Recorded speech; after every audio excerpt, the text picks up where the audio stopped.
महाराजांचा प्रगट दिन आहे की, तर त्यासाठी मिरची, शेंगदाणे, लसूण त्याचा खरडा बनवून घेणार आहोत.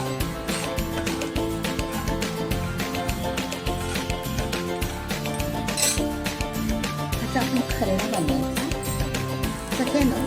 तर आता आपण आता खरडा करून घेणार आहोत भाकरी बरोबर.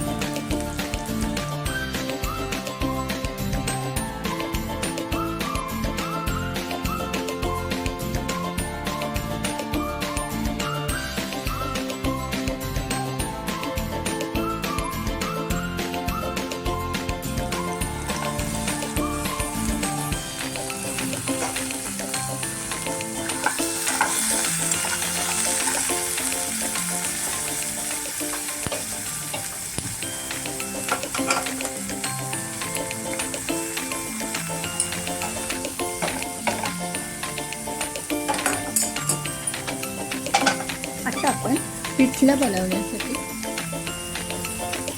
आपण भांडं ठेवलं की पिठलं बनवायचं. त्यासाठी तेल टाकून कांदा परतायला लावतो.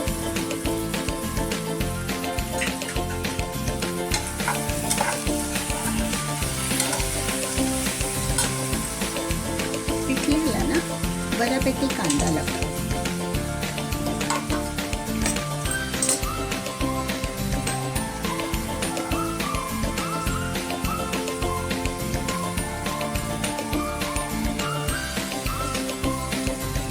कांदा टाकूया.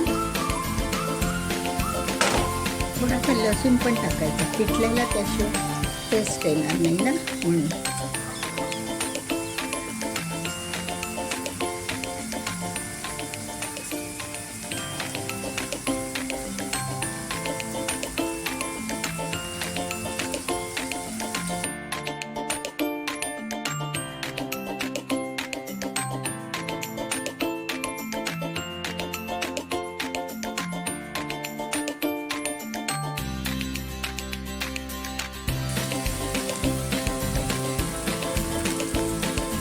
थोडासा लसूण घातला.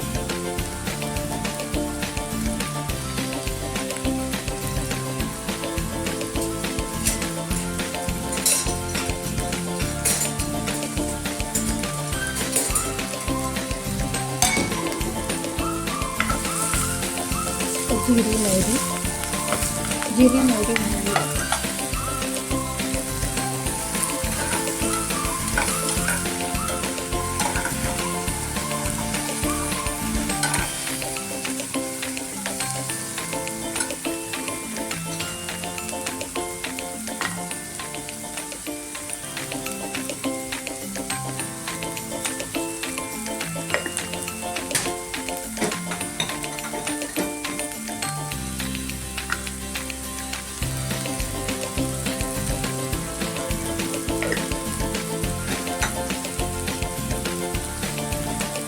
थोडासा हिंग.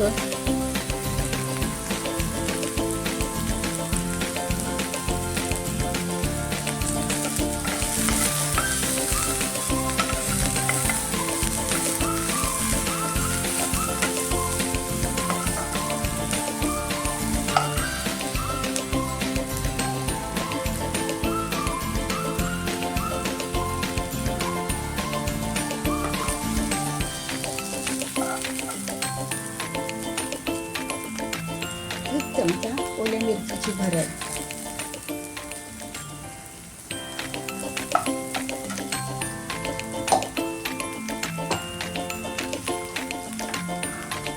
नंतर हळद, धना पावडर.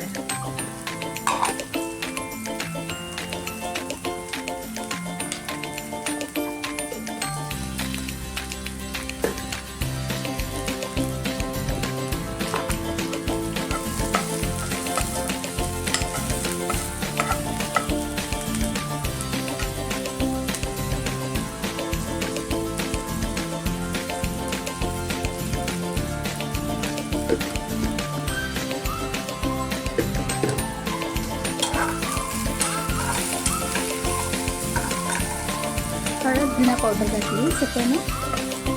आपण मीठ घालूया.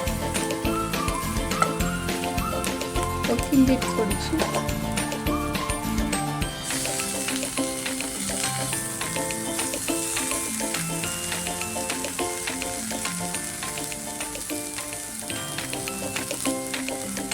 दीड चमचा मीठ घातलं. तेल सगळं साहित्य टाकून झाले पिठल्याचं. नैवेद्याचं प्रसादाचंच करतोय आपण. त्याच्यामध्ये थोडंसं पाणी टाकून ते एकत्र करून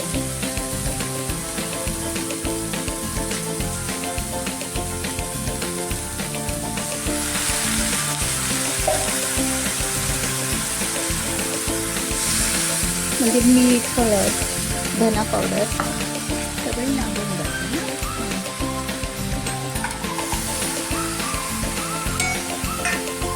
आता आपण त्यांना पीठ सोडूया.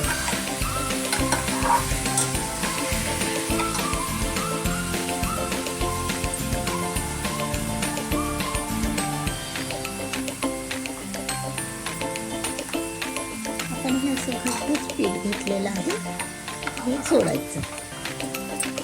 ते गाठी वगैरे गुठळ्या होत नाहीत ना, म्हणून बरं पडतं हे हलवायला वगैरे.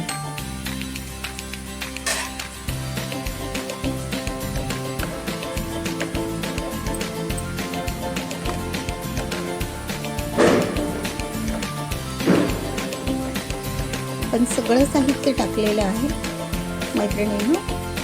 आपलं हे पिठलं तयार आहे.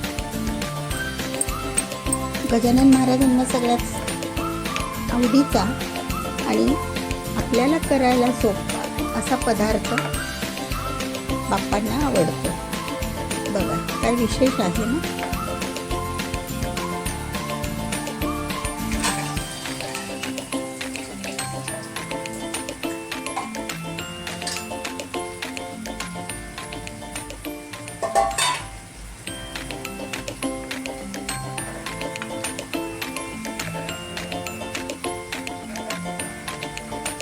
आणि ज्वारीची भाकरी. साधा वरण भात तुपाची धार टाकून दिला तरी. मैत्रिणींनो, तर असं आपलं आता बाप्पाचा नैवेद्य तयार आहे बघा. खिचडी भात केला मी पिवळा, नंतर हे झुणका, नंतर भाकरी, त्याच्यावरती खरडा, नंतर कांदा आणि मिरच्या. खरड्यावर ना असं कच्चंच तेल टाकायचं थोडंसं. खूप छान लागतं तो. ठीक आहे सगळ्यांना.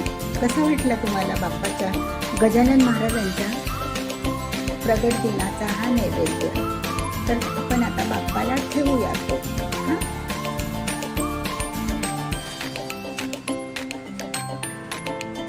मैत्रिणींनो, असा हा आपला आज साधा जेवणाचा भेट आहे. तर त्यावर मी काय केले बघा, एक पनीरचं स्टार्टर बनवलं आहे डेझर्टसारखं, आणि भाकरी, नंतर पिठलं, आणि हा खिचडी भात. खिचडी भातावर आपण थोडंसं तूप टाकूया. टेस्ट चांगली येते. आणि हे स्टार्टर बघा, ते मी स्पेशली तुम्हाला एकदा दाखवणारच आहे, पण आज असंच बनवलं कोशिंबिरीसारखं खायला. चला तर मग, कसा वाटला जेवणाचा बेत आज? लाईक करा. ठीक आहे सगळ्यांना. व्हिडिओ बघितल्याबद्दल धन्यवाद.